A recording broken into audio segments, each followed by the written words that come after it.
আজি ঘোষিত উচ্চতৰ মাধ্যমিকৰ চূড়ান্ত পৰীক্ষাৰ ফলাফলত বিশ্বনাথলৈ পাভৈৰ ছিনিয়ৰ ছেকেণ্ডেৰী স্কুলৰ ছাত্ৰ ছাত্ৰীয়ে কঢ়িয়াই আনিলে গৌৰৱ। পাভৈ ছিনিয়ৰ ছেকেণ্ডেৰী স্কুলৰ যোগিতা বৰুৱা নামৰ ছাত্ৰীগৰাকীয়ে কলা শাখাত ৯৫% নম্বৰ লাভ কৰাৰ লগতে দেৱযানী বৰকটকীয়ে ৯০% লাভ কৰি গৌৰৱ কঢ়িয়ালে বিশ্বনাথত। উল্লেখ্য যে বিশ্বনাথৰ পাভৈ ছিনিয়ৰ ছেকেণ্ডেৰী স্কুলত আজি ঘোষিত হাই ছেকেণ্ডেৰীৰ ফলাফলত ১০০%ই উত্তীৰ্ণ হৈছে।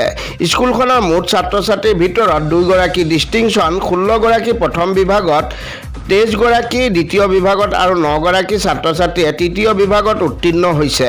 বিশ্বনাথৰ অসম অৰুণাচল সীমান্তৱৰ্তী পিছপৰা অঞ্চল পাভৈৰ অধিকাংশ ছাত্ৰ ছাত্ৰী হৈছে দৰিদ্ৰ সীমাৰেখাৰ তলৰ। বিশ্বনাথ নগৰলৈ আহি শিক্ষা গ্ৰহণ কৰাৰ ক্ষেত্ৰত এইসকল ছাত্ৰ ছাত্ৰী যথেষ্ট অসুবিধাৰ সন্মুখীন হ'বলগীয়া হয়। সেয়েহে এই ভিতৰুৱা অঞ্চলটোৰ দৰিদ্ৰ সীমাৰেখাৰ তলৰ ছাত্ৰ ছাত্ৰীসকলক অতি কম খৰচত শিক্ষাদান কৰিবলৈ ২০২০ চনত আগবাঢ়ি আহিছিল ১০টকীয়া ডাক্তৰ খ্যাত ডক্টৰ ৰঞ্জন গগৈ। কোভিডকালীন পৰিস্থিতিত ভিতৰুৱা অঞ্চলৰ দৰিদ্ৰ ছাত্ৰ ছাত্ৰীসকলক শিক্ষাদান কৰি শিক্ষিত কৰি তুলিবলৈ ডাক্তৰ ৰঞ্জন গগৈয়ে পাভৈত প্ৰতিষ্ঠা কৰিছিল পাভৈ ছিনিয়ৰ ছেকেণ্ডেৰী নামে এই ছিনিয়ৰ স্কুলখন। তাৰ পিছৰ পৰাই উক্ত বিদ্যালয়ৰ ছাত্ৰ ছাত্ৰীসকলে ধাৰাবাহিকভাৱে পৰীক্ষাত ভাল ফলাফল কৰি বিশ্বনাথলৈ গৌৰৱ কঢ়িয়াবলৈ সক্ষম হৈছে। তাৰ সমান্তৰালভাৱে আজি ঘোষিত উচ্চতৰ মাধ্যমিক চূড়ান্ত পৰীক্ষাত উক্ত ছিনিয়ৰ স্কুলৰ পৰা ভাল ফলাফল প্ৰদৰ্শন কৰা ২গৰাকী ছাত্ৰ ছাত্ৰীক স্কুল কৰ্তৃপক্ষই সম্পূৰ্ণ বিনামূলীয়াকৈ শিক্ষাদান কৰিছিল, যাৰ বাবে চিকিৎসক ৰঞ্জন গগৈয়ে স্কুলখনৰ ছাত্ৰ ছাত্ৰীক লৈ যথেষ্ট আত্মসন্তুষ্টি লাভ কৰা বুলি জানিব দিয়ে। ইপিনে চিকিৎসক ৰঞ্জন গগৈয়ে বিশ্বনাথৰ অতি পিছপৰা অসম অৰুণাচল সীমান্তৰ বৃহত্তৰ অঞ্চলবাসীক মাত্ৰ ১০ টকাৰ বিনিময়ত চিকিৎসা দান কৰি অহাৰ লগতে দৰিদ্ৰ ছাত্ৰ ছাত্ৰীসকলৰ বাবেও গ্ৰহণ কৰা এই পদক্ষেপক সকলো ৰাইজে শলাগ লৈছে। আৰু যেতিয়া মই এই অঞ্চলত এজন চিকিৎসক হিচাপে কাম কৰি আছিলোঁ, দেখিছোঁ যে ছাত্ৰ ছাত্ৰীসকলে পাভৈৰ পৰা বিশ্বনাথ চাৰিআলিলৈ গৈ পঢ়া শুনাত যথেষ্ট অসুবিধা হয়, কাৰণ এই অঞ্চলটো যথেষ্ট দুখীয়া শ্ৰেণীৰ লোকে বসবাস কৰে। গতিকে এজন ছাত্ৰ ইয়াৰ পৰা অহা যোৱা কৰোঁতে দিনে ১০০ টকা খৰচ হয়গৈ। গতিকে ১০০ টকা দিনে খৰচ কৰি প্ৰায় ৯০% পৰিয়ালে ১০০ টকা খৰচ কৰিব নোৱাৰে। সেইকাৰণে মই যেতিয়া বেমাৰীবিলাক চাইছিলোঁ, দুখীয়া মানুহবিলাক যেতিয়া মই পাইছিলোঁ, মই চিন্তা কৰিছিলোঁ যে ইয়াত কেনেকৈ এটা শিক্ষানুষ্ঠান ইয়াত গঢ় দিব পাৰি, যাতে মেট্ৰিক পাছ কৰাৰ পিছত ল'ৰা ছোৱালীখিনি ইয়াত পঢ়িব পাৰে। ঠিক সেইটো কথা চিন্তা চৰ্চা কৰিয়ে মই এই পাভৈ ছিনিয়ৰ ছেকেণ্ডেৰী স্কুলখন ইয়াত খুলিলোঁ। আৰু ইয়াতে আটাইতকৈ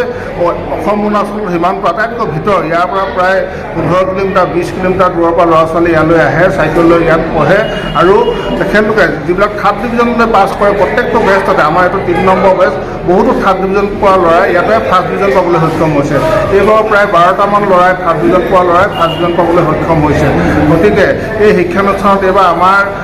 টোটেল আমাৰ ১৬টাই ফাৰ্ষ্ট ডিভিজন পাইছে, 2টাই ডিষ্টিংশ্যন পাইছে, ২৩টা ল'ৰাই ছেকেণ্ড ডিভিজন পাইছে আৰু 9টাই থাৰ্ড ডিভিজন পাইছে আৰু 100% পাছ কৰিছে। গতিকে এই ক্ষেত্ৰত আমি আমাৰ যিসকল শিক্ষাগুৰুসকলে যথেষ্ট কষ্ট কৰে, আমি শিক্ষা ক্লাছ আৰম্ভ হোৱাৰ পৰা শেষলৈকে আমি কোনো ল'ৰা ছোৱালীক বাহিৰলৈ ওলাই যাবলৈ নিদিওঁ। তেখেতলোকে যেতিয়া ক্লাছ নাথাকে তেখেতলোকে হয় খেলা ধূলা কৰিব, নহয় অধ্যয়ন কৰিব। গতিকে এনে অৱস্থাতে আমি ইয়াতে শিক্ষা গ্ৰহণ কৰাৰ ক্ষেত্ৰত ছাত্ৰ ছাত্ৰীসকলক সহায় কৰি আছোঁ। এতিয়া আমাৰ এইবাৰ যোগিতা বৰুৱাই 95% পাইছে। তাই সমস্ত পঢ়া খৰচ মই নিজে বহন কৰিছিলোঁ, কিয়নো তাই বহুত দুখীয়া এটা পৰিয়ালৰ পৰা অহা ছাত্ৰী। ঠিক তেনেকৈ দেৱযানীও তাই 90% পাবলৈ সক্ষম হৈছে, তাই যথেষ্ট কষ্ট কৰিছিলে। গতিকে এই ২গৰাকী ছাত্ৰীয়ে আমাৰ সমগ্ৰ পাভৈবাসীলৈ গৌৰৱ কঢ়িয়াই আনিছে। আমি সমগ্ৰ পাভৈবাসীৰ লগতে মই এইখন ছিনিয়ৰ ছেকেণ্ডেৰী স্কুলৰ স্বত্বাধিকাৰী হিচাপে মই যথেষ্ট গৌৰৱান্বিত, আৰু ৰাইজৰ সহযোগত ভৱিষ্যত যাতে স্কুলখন আৰু উচ্চ মানদণ্ডৰ স্কুললৈ লৈ যাব পৰা তাৰ চেষ্টা কৰা প্ৰয়াস মোৰ সদায় থাকিব। আমি প্ৰথমতেই অসমবাসী ৰাইজলৈ আমি ৰঙালী বিহুৰ দেৰিকৈ হ'লেও পলমকৈ হ'লেও শুভেচ্ছা জ্ঞাপন কৰিছোঁ। আৰু আমাৰ পাভৈ ছিনিয়ৰ ছেকেণ্ডেৰী স্কুল ২০১৯ চনত তেতিয়া কোভিডকালীন সময়তে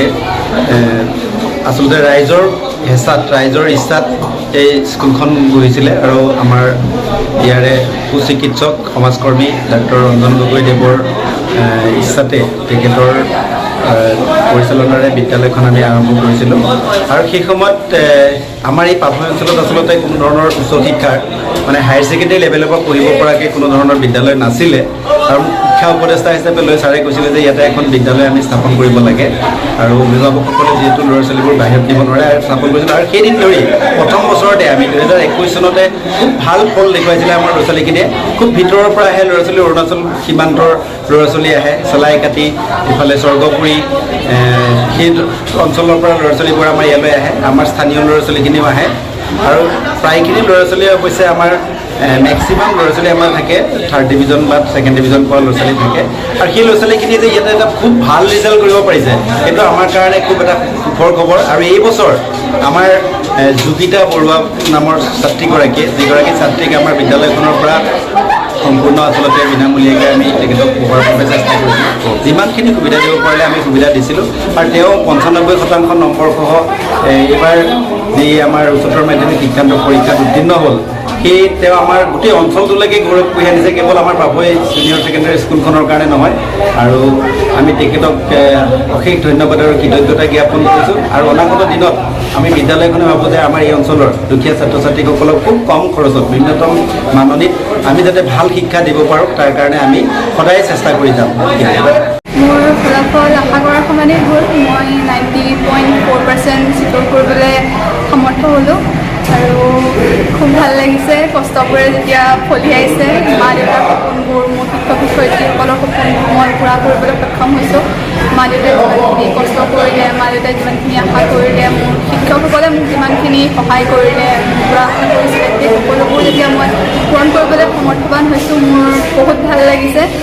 আৰু মই মোৰ মা দেউতাক মোৰ সকলো শিক্ষাগুৰুক বিশেষকৈ দাদুল ছাৰ আৰু য়াচিৰ ছাৰক বহুত বেছি ধন্যবাদ দিব বিচাৰিম তেওঁলোক দুয়োজন নোহোৱা হ'লে চাগে মই ইমানখিনি কৰিব নোৱাৰিলোঁ হয় য়াচিৰ ছাৰ মোৰ চবতকৈ বেছি ছাপোৰ্ট কৰিছিলে মোক সকলো কথাতে মোৰ কনফিডেঞ্চ আছিল তেওঁ মই কিবা এটা নোৱাৰিলে বা কিবা এটা ফুলনি লাগিলে প্ৰত্যেকটো সময়ত যিকোনো অৱস্থাতে মোৰ কাৰণে তেওঁ এভেইলেবল যিকোনো ক্ষেত্ৰতে আৰু বাকী সকলো টিচাৰৰো মোৰ বাবে যিখিনি কৰিছে তেওঁলোকক লৈ মই বহুত ধন্যবাদ জ্ঞাপন কৰিব বিচাৰিছোঁ মোৰ সকলো শিক্ষক শিক্ষাগুৰুক মই অশেষ ধন্যবাদ দিছোঁ আৰু মোৰ মা দেউতাকো মই অশেষ ধন্যবাদ দিছোঁ ভৱিষ্যতে মই চিভিল ছাৰ্ভিচ কৰিবলৈ আশা কৰিছোঁ এতিয়া চিভিল ছাৰ্ভিচ কৰি পেলাই আপোনাৰ মই সমাজখনৰ বাবে কিবা এটা কৰিব বিচাৰোঁ যাতে সকলোকে মই নিজৰ ফালৰ পৰা কিবা এটা দিব পাৰোঁ সেয়াই আশা কৰিছোঁ প্ৰথমতে মই মোৰ পিতৃ মাতৃক ধন্যবাদ দিব বিচাৰিম মোৰ শিক্ষাগুৰুসকলক এই মোৰ কলেজখনৰ অভিভাৱক ছাৰ ৰঞ্জন গগৈ ছাৰক তেখেত সকলোকে মই ধন্যবাদ দিব বিচাৰিম তেওঁলোকৰ আশা তেওঁলোকৰ কষ্ট সেই সকলোখিনি মোৰ এই ৰিজাল্টৰ লগত জড়িত হৈ আছে তেওঁলোকে মোক এই যাত্ৰাটোত যিমানখিনি সহায় কৰিছিলে যিমানখিনি ভাল উপদেশ দিছিলে প্ৰত্যেকটো খোজতে তেওঁলোকে মোৰ লগত আছিলে সেইবাবে মই তেওঁলোক সকলোৰে আগত মই সদায় কৃতজ্ঞ হৈ ৰ'ম তেওঁলোকৰ এই আশা কষ্টৰ ফলাফলতে আজি মই এনেধৰণে উত্তীৰ্ণ হ'ব পাৰিছোঁ তাৰ বাবে মই অত্যন্ত সুখী আৰু সকলোকে ধন্যবাদ জ্ঞাপন কৰিছোঁ পাৰ্চেণ্টেজ কিমান মোৰ পাৰ্চেণ্টেজ হ'ল 94.6 আঠজন নে মোৰ 8 ভৱিষ্যতে কি হ'ম ভৱিষ্যতে মই এগৰাকী ভাল ব্যক্তি হ'ব বিচাৰোঁ যাতে মই সমাজখনৰ বাবে কিবা এটা কৰিব পাৰোঁ সমাজখনৰ বাবে কিবা এটা কৰিব পাৰিলে মই মোৰ জীৱনটো সাফল্য হ'ব বুলি ভাবোঁ এতিয়া ক'ত এডমিশ্যন ল'ম বুলি এতিয়া মই দুটামান পৰীক্ষা আছে এণ্ট্ৰেঞ্চ পৰীক্ষা সেইকেইটাৰ ওপৰতহে ভিত্তি কৰি পেলাই ক'ত ল'ম সেইটো থিৰাং কৰিম হয় আজি আমাৰ কলেজখনৰ এনেকুৱা ভাল ফলাফলে আমাক সকলোকে টিচাৰ শিক্ষকসকল আৰু আমাৰ কলেজখনক বহুত গৌৰৱান্বিত কৰিছে বিশেষকৈ আমাৰ বিশ্বনাথ চাৰিআলি এই পাভৈ অঞ্চলটোকে গৌৰৱান্বিত কৰিছে আমি খুবেই ভাল পাইছোঁ আমাৰ ছাত্ৰ ছাত্ৰীখিনি বহু পিছপৰা অঞ্চলৰ পৰা আহিছে আৰু তেওঁলোকে ইমান কষ্ট কৰি ইমান দূৰৰ পৰা আহি এটা ভাল ৰিজাল্ট কৰিবলৈ সক্ষম হৈছে বিশেষকৈ আমি আমাৰ অঞ্জন গগৈ ছাৰক ইয়াৰ বাবে আমি বহুত ধন্যবাদ জনাওঁ তেখেতে যিখিনি অতি ভাল ছাত্ৰ ছাত্ৰী তেওঁলোকক বিনামূলীয়াকৈ ইয়াতে শিক্ষাদান কৰিছে আৰু তেওঁ আৰু আমাৰ যিখিনি ভাল ছাত্ৰ ছাত্ৰী আছে তেওঁলোকক ইয়াতে পঢ়ি পেলাই যাতে আৰু ভাল ৰিজাল্ট কৰিব পাৰে তাৰ বাবে তেওঁ বহুত চেষ্টা কৰে আৰু ইয়াতে ভাল ৰিজাল্ট কৰিবলৈ ল'ৰা ছোৱালীখিনিয়ে